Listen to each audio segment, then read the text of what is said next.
That's it mga kapatid. So ngayon, nagkaroon natin ng idea about the movement of tabernacle.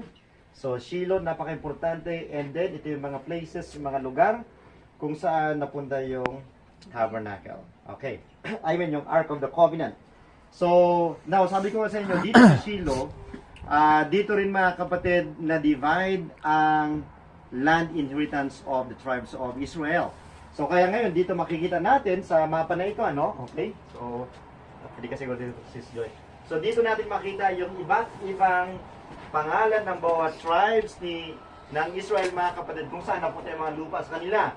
So, ngayon, ang manonotice natin dito, ano, like, katulad ng diniscuss ko sa inyo, ito yung water from Golden Heights to the Sea of Galilee, and then this is Jordan River, until mag-end dito sa Dead Sea yung water, fresh water. So ngayon, nung sasakupin na nila Joshua itong land of Canaan, nag-decide yung